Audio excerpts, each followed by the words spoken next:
If any of you have ever seen the Band of Brothers TV series, I don't know if you can you see that painting okay, Paul? Yeah, yeah, yeah. That's good. Oh, okay. Well, I had the real privilege of working with some of the real Band of Brothers a few times over the years.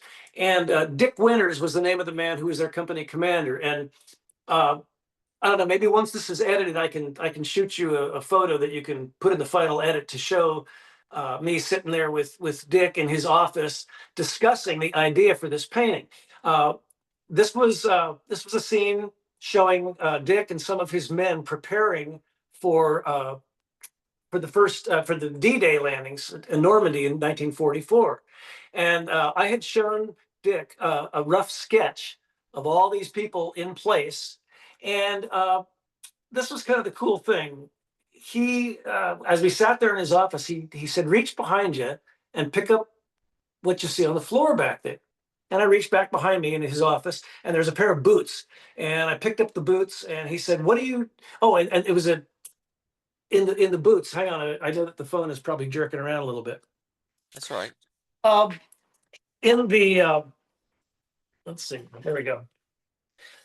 In one of the boots, there was a big knife, a jump knife, and the other boot had a little red piece of ribbon in it, tied around one of the bootlaces. And he said, "What do you notice that?" He said, "Those are the boots that I jumped into Normandy with." And I thought, wow, these are kind of sacred relics for somebody who Yeah. appreciates what they did. And he said, "What do you notice that's unusual about those boots?" And I said, "Well, I noticed the knife, of course." He said, "Okay, which boot is it on?" And I said, "Oh, well, it's on the left boot." And he said, "Now look at your sketch." And I looked at my sketch, and I had the boot on his, or the knife on his right boot. He said, "Now, if you want to get this thing exactly accurate, got to put that knife on my left boot." Little things like that were so cool to include as historic details. He said, "What else do you see?" And it was the red piece of yarn tied into one of the bootlaces.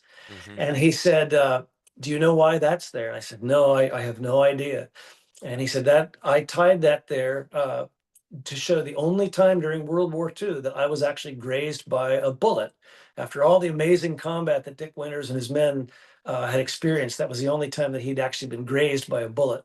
And he kind of tied that there as a reminder. But from that sketch, working with the veterans and getting their feedback, that's just an example of one little detail that I've been able to include in paintings over the years. There have been many other examples of that as time has gone by.